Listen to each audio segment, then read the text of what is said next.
talk to us about the official plan. And Sarah, would you think, yeah, you're there already, good girl. Hi, so good evening, everyone. Thank you very much for having me here.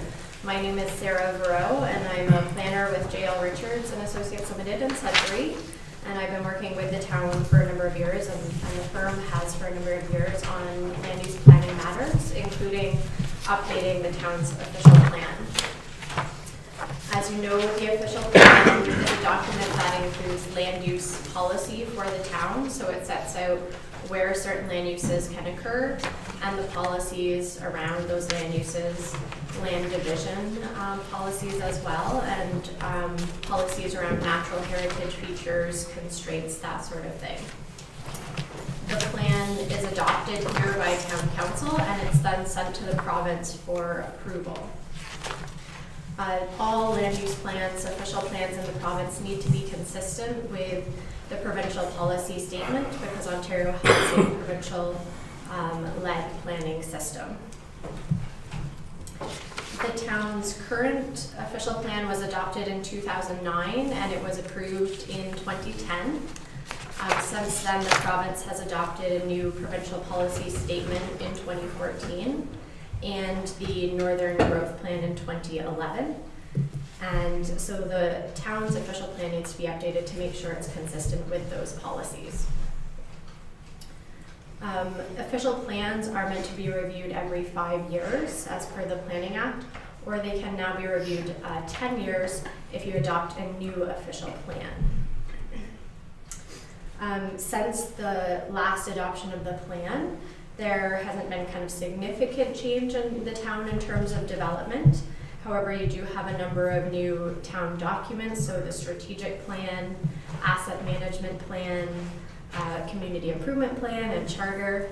And those things we want to make sure that the official plan is in line with those documents, so all of your plans are setting forth the same vision for the town. In terms of the process to update the official plan, so we've been to council last year to kick off the process at the special meeting, and that was one of the opportunities for public input. We had the open house last fall with a draft document, and so again, an opportunity for public consultation, and then tonight's public meeting as well. In terms of comments received, we had comments from the Sudbury and District Health Unit that went through the plan, but no other written public comments were received during the consultation period. We've also had input from the approval authority, which is the province, and that's through the core team meeting, which kicked off the planning process, and all the provincial ministries provide their input as to what areas of the plan they see need updating. And then once we had the draft plan, that went to the province as well, and they provide their comments back on the entire plan. As noted in the memorandum that was provided to council, I'd say the revisions throughout the plan are mostly minor to address changes in the 2014 PPS, and they're kind of sprinkled throughout the plan. Because there's comments throughout, and we have had the province and the whole plan open for the public to review, we'd recommend that the town adopt this plan as a new official plan. And then that way the town can review the plan again at the 10-year planning period rather than the 5 years.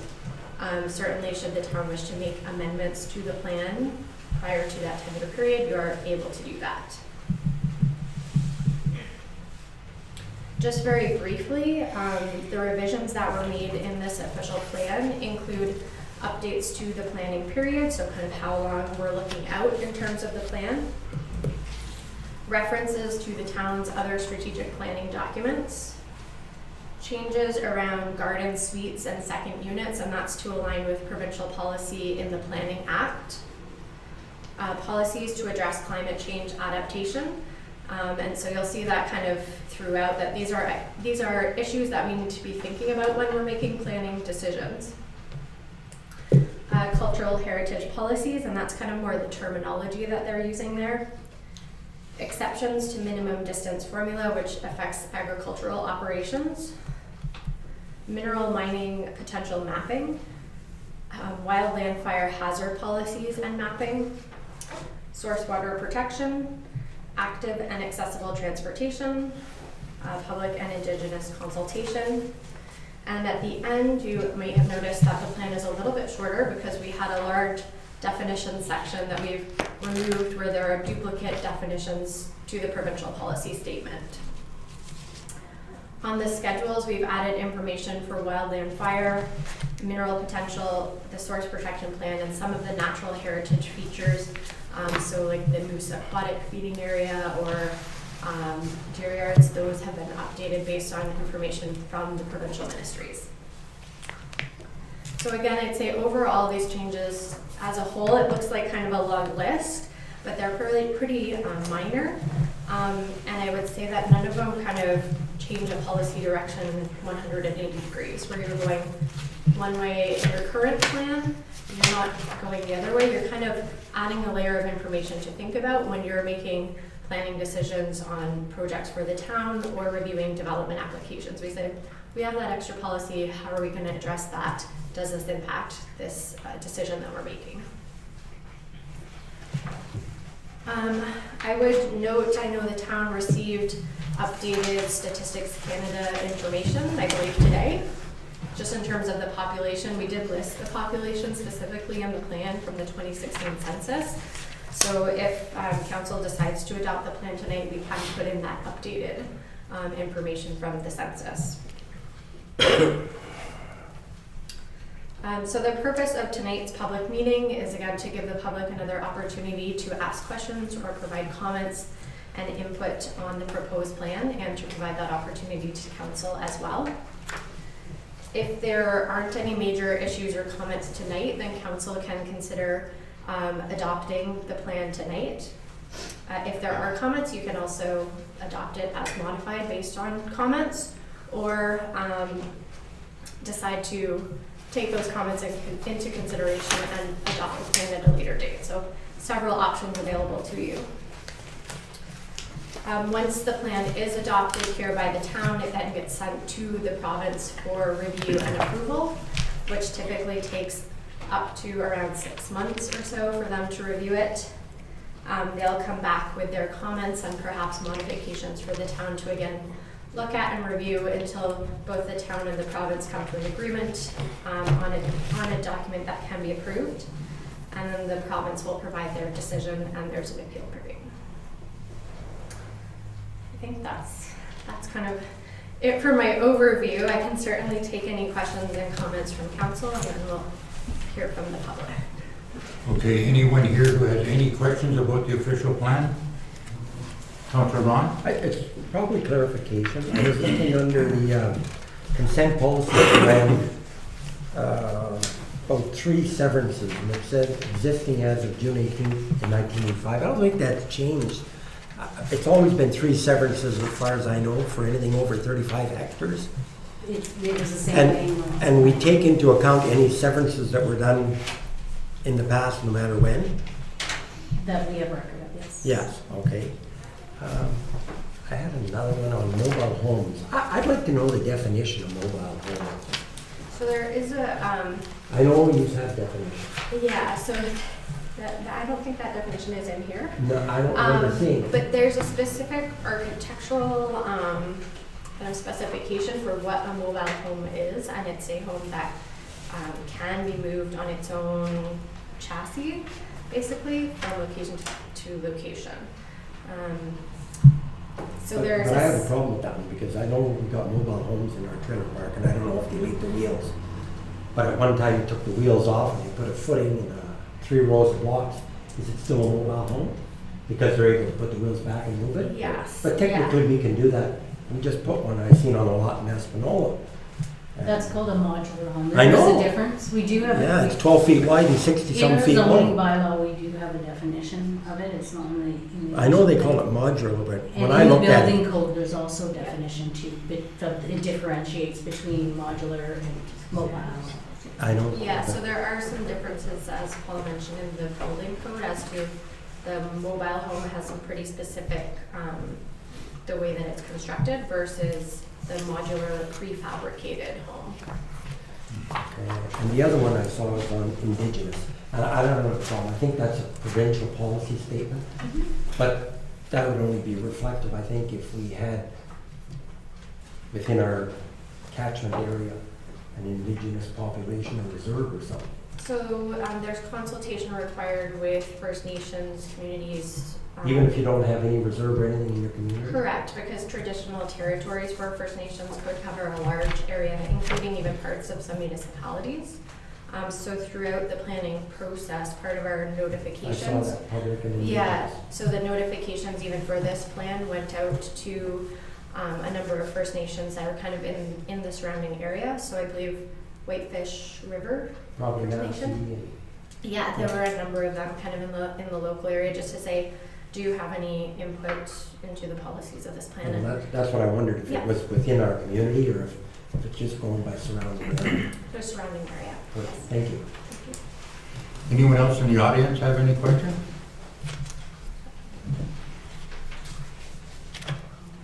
You have one there, Your Worship. I think I can see her. Yes, ma'am. On page 30. You want to come to the front here, please? And just state your name. My name's Kat Ashton, and I'll have a comment later, but for right now I have a question about the plan. On page 30, it says the garden suites will be subject to renewal every 20 years, and then on page 100, it says every 10 years, and I wondered if that's been caught, and like which one it would end up being. I got it in the folders on page 30. Okay. Yeah. Where did you say it? But it should be on this one here. Or do you have it? Sorry, say Do you again? have where, I know I found it on page 30. On page Or is it- 30 and then that page says 100. Oh, At 100. the bottom okay. of page 100, yeah. Sarah, can you answer that? Oh, sorry. I think we're both moving there. Yes, so that was a very good catch, thank you. So the Planning Act did recently change to allow municipalities to authorize garden suites up to a period of 20 years. And so we have implemented that change in the page 30 section of the plan. However, we did not do that on page 100, and so I would recommend that we make that change there as well, and thank the member of the public for pointing that out. Does that answer your question, ma'am? Yes, thank you. Anyone else? Julie?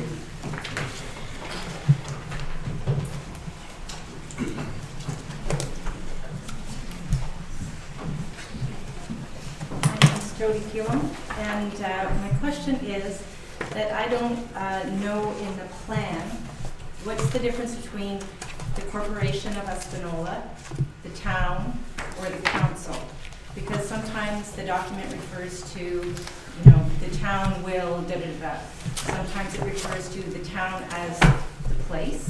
Sometimes it says council will, and sometimes it says the corporation will.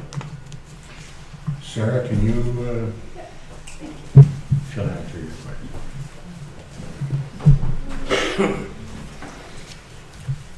So I would say generally that these terms, town, corporation, and council, are generally used kind of interchangeably throughout the plan to set out the town vision for land use planning in the town.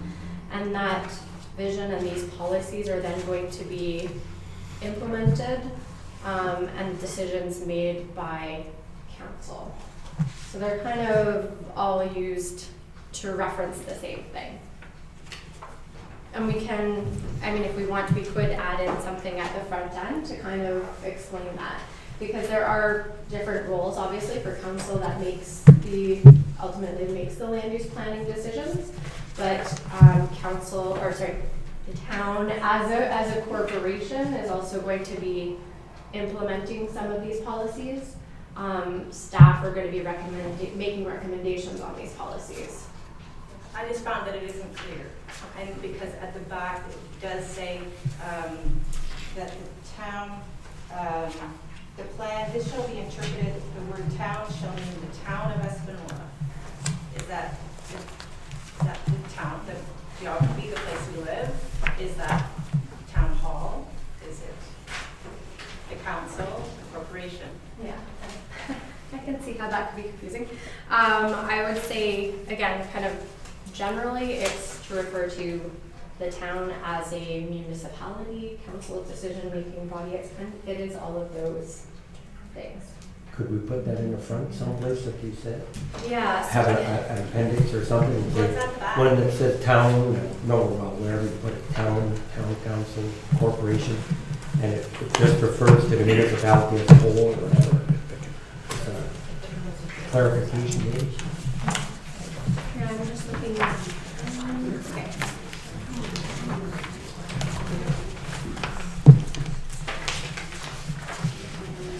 Yeah, so at the back, it does say, for the purposes of the plan, the town shall mean the town of Espanola. Again, as Ms. Kuhn pointed out, that's also kind of vague, as if that's the, So could we clear that up? we can do that, yeah. So I have, we could have something such as, in this plan, council, the town, and the corporation are used together to indicate the general vision and policy direction of the town. It is recognized that council has the authority to make land use planning decisions, and that town staff and the corporation as a whole would assist with the implementation of the plan. That works.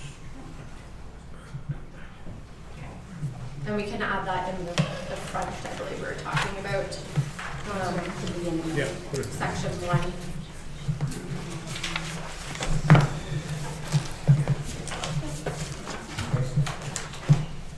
Does anyone else have any questions? Yes, ma'am. Come forward and tell us your name.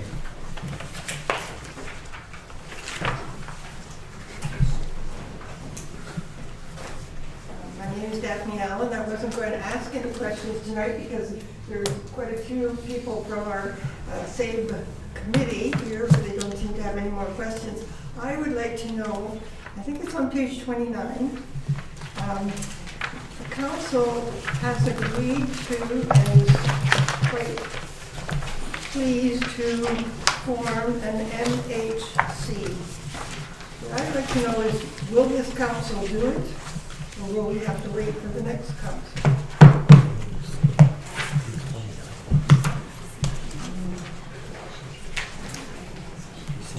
Ma'am, could you come forward and repeat that, please? We just, if you could, Daphne, if you can just clarify what section that is, just so we can, I don't think, Not on 29, anyway. 3.8. oh, 3.8, okay. 3.8. Okay, right Page, I was going by the page. And, It's not yeah. that Page 26. Can I read that? I gave my copy to the other one. Just read it. Yeah, it's 26. Thank you. page. Page 26. It says, the town may establish a municipal heritage committee, that's the MHC, pursuant to section 28 of the Ontario Heritage Act to advise and assist on matters related to parts 4, 5 of the Act. In addition, the town may wish to expand the role of the Heritage Advisory Committee to advise and assist the town on other matters of cultural heritage conservation. So maybe it would be a good project for our new member that we should have something like this. It's advised. The people in Elliott Lake, when we first talked about this a year ago, they said the first thing you have to do is get your town council behind your project and get a municipal heritage committee. I leave that with you. Any other questions? Thank you. Any other questions or comments? None? This special meeting of council is hereby adjourned. 7. There was Whoa. one more.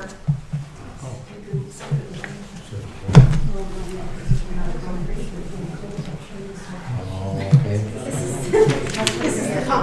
I was mentioning earlier, just that having read over the town plan, I think that the committee dedicated to preserving the ABL school building is largely pleased, and in particular, we applaud the commitments to making the best use of existing structures, making the community more pedestrian friendly, and revitalizing the downtown through increased foot traffic, creating more affordable and accessible housing, and preserving our cultural heritage.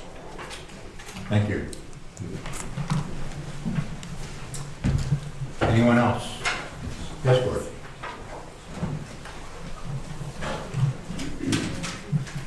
My name is Gordon Heitzel.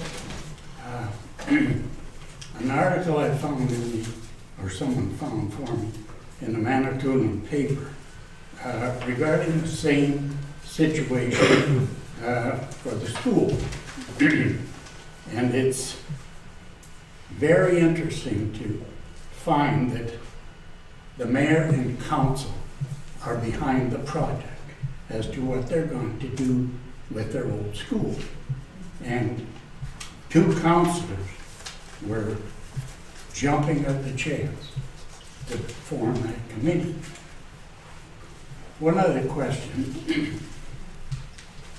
Have you seen, must have seen the sign coming into town and the one going out of town? It says something about support, build, and grow. We're not growing anything. I was down to Little Perm today, and my wife had to go to the dentist, so we were early, so we took a little cruise around. And down by the waterfront was a big sign, developers needed for seniors housing. Does that not pertain to us in Espanola? Thank you. Thank you, sir. Anyone else with a question?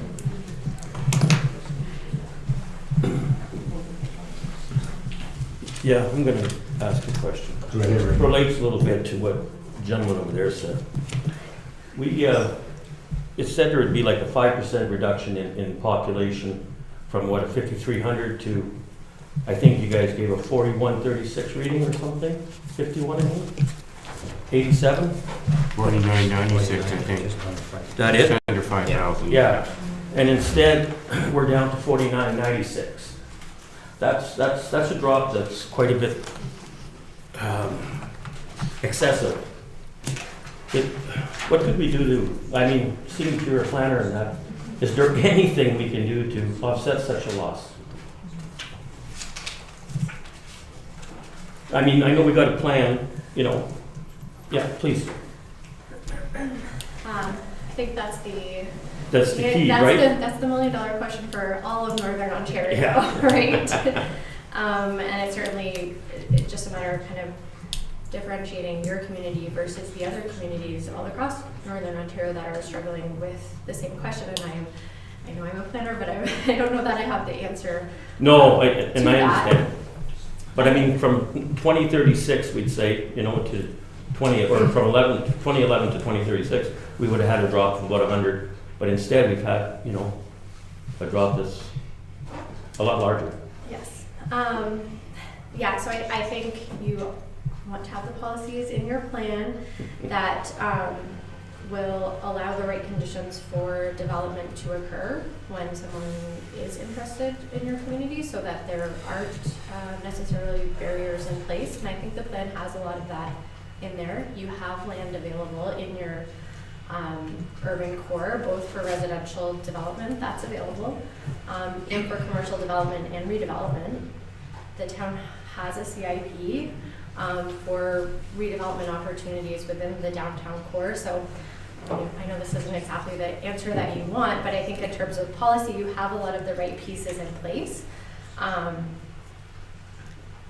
it's a matter of getting the people to recognize that.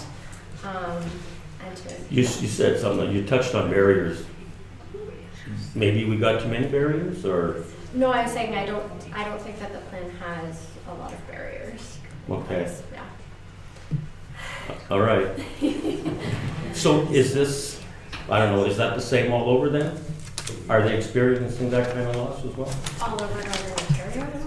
Yeah, Um, not good, eh? There are some communities that have had growth over the last census Mhm. period, but definitely few and far between. Another community that we have done work with, the town of Smith Rock Falls, I'll just mention it because they've recently had a lot of press around selling municipal land for very Mhm. very cheap in order to try and incite some residential development. And that was something that was brought up in their strategic plan and enabled then by their official plan and community improvement plan. Again, each municipality is different and needs to look at kind of what tools you have available to use. Right. I think the town of Espanola is very good in terms of proximity to Sudbury. Just people might not want to live in such a large urban center, but you have all the amenities here, and you're also close enough to. Well, it does say to that, a but I large mean, community. sure. And maybe advertising that or kind of pointing that out more to people, trying to draw people away from another northern town. And also a lot of people maybe coming back, people Right. that grew up here, trying to use those ties and draw people, young people, back to have their families here and kind of re-energize the community. Yeah. Preserve you. I thank you. I didn't mean to put you on the spot. It was just a question, and I didn't, you know. Like I said, that's a million dollar Perhaps I should have thought about it. Yeah, the north. All right, the last one, Mr. Clackett.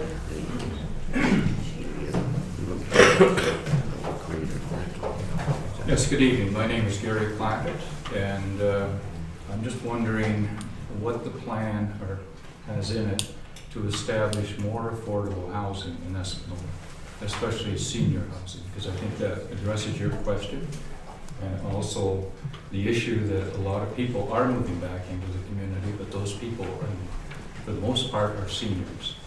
And at this point, I think there's a need for something like 130 plus seniors apartments in this town. And what does the plan do to help to address that? We want to grow. We're going to grow not necessarily by retaining our youth, but maybe bringing back our seniors. So I'm just wondering, does the plan address that? And if so, how? Councilor Bill, quickly. The plan allows for it, but we're working on that at the Corporate Services Committee, okay, to see what we could do. So we've been gathering some information, okay? And one of the things that stunned me there is that even if you build a building, okay, if you build a building, you pay almost no interest on the loan. The mortgage on that is over $500 a month before you even had maintenance costs and other costs associated with that. So we're trying to get a handle on what we might be able to do. But we're just in early stages. Well, I know this doesn't pertain directly to the official plan, but we already have a building in this town which could be converted into senior housing at a fraction of the cost of building a new one. I'm just saying that there are possibilities, but I want to know, does this plan in any way help to address that issue at all? I know you have a committee, but the plan, it should be in the plan. If that's one of our, Sarah, if can we you want to address that? grow, then we need to have something that says we have to. There is. Yes, so there is a section on affordable housing, which does indicate that the town is encouraging affordable housing and targeting a certain ratio of affordable housing in new developments, and will work with other levels of government on those projects. There's also, just in terms of affordable housing as well, I mentioned that the garden suites and second units policies have been updated to reflect the changes in the Planning Act, which require that all singles, semis, duplexes, row dwellings are able to permit a second unit in those types of dwellings. So that alone would allow for a measure of affordable housing units throughout the town. The garden suite policies as well are in there, and I think at the front end, I believe there's a mention of the seniors housing as one of kind of the opportunities for the town or where you're looking to develop. Go ahead. There's also, the plan sets out the tools such as the community improvement plan with the town, which the town of Espanola has. And in that plan, there's a tax increment program for for multi-residential, for seniors housing, and for affordable housing. So that's a program where over a certain number of years, the tax increase based on the assessment, it's phased in. So in the first year it's 0, and it's over a 10-year period for a new development. It's over a 5-year period for a redevelopment. So that's in there. There's also provisions for reimbursement for building permit fees, engineering fees. So it's a plan that really is a really good incentive to help with that development. And that would be for private developers doing affordable housing or seniors housing projects in the town. I believe that also has provisions in it where a business perhaps is looking at making accessible modifications to their building. There's also assistance for that as well. Thank you, Sarah. There are some tools. Yes, Mr. Michael. If I may, when you're talking here about policies, there's a policy for this, a policy for that. We're looking at this, we're looking at that. I'm 86 years old. How long do you think I've got to live in this town? We try to maintain our house. It's not easy. It's not easy We for have a lot anybody, of, sir. we have leaves to rake, It's we not have it's not grounds easy to for look anybody. after. We're trying to maintain our property. We are. We'd like to get something where we can make it a little We easier have, to live. we did say that we're looking into it. But and you're we're- looking into it, but we're not hearing anything that says we're gonna do something. Don't you think it's time to start moving to people? Heaven's sakes, there's a lot of us in town. The other thing is, the price of our houses in town is lousy. So there's a way to draw people to this town. Get the people that are seniors into senior housing, and then we can sell our house to people in Sudbury who'd be glad to come out here and buy a house a lot cheaper than they could in Sudbury. Thank you. Thank you. This portion of the meeting is coming to an end. Can I say something? This portion of the meeting. Go ahead. Sorry, I don't want to keep you any later. I'd just like to make a comment. I'm Bessie Budge, and I'm with the SAB committee. Anyway, you know that we're trying to save A.V. Ellis, Yes. that wonderful old building. And I know that they really want it to be taken down for a parking lot. So I go past there every day, and I see that the parking lot that is there, that exists now, is not full. So I'm thinking, why do we need to destroy a building when we already seem to have enough parking spaces there? And I was looking at that whole parcel of land, and I thought, you know, could it be possible that we measure it all out, and it would be possible to save the old building, and there'd still be room for parking, and even still an area for the green space. And then we'd all be happy. How about that? That's a discussion you're gonna have to take up with the owners of the property. Yes, I know, it isn't for sale as yet, but can we prevent them from destroying it just? They own the property, ma'am. But the thing is this, you know, it's our historical building. But the property belongs to the regional school board. You have to talk to them. Okay, thought you guys would get behind me, but I guess we'll have to go and hit them. Thank you. Go ahead, ma'am. My name is Lorraine Van Valkenburg. I am on the SOB committee as well. And I would just like to remind council that for years now, people in this town have paid into building that school, looking after that school. So that school board just got that school because Mike Harris made a move to amalgamate everything. That school belongs to this town. That area belongs to this town. We paid for it with our taxes for years and years and years and years. So we can't just say, okay, you own the building now. We've got to put up a fight of some sort with them to even for our own dignity in this town. Thank you. Thank you. This meeting has now come to an end. All time is 7:05. We'll have a vote. You're gonna Is vote there a for motion to close the meeting? Just carry. No, you gotta vote.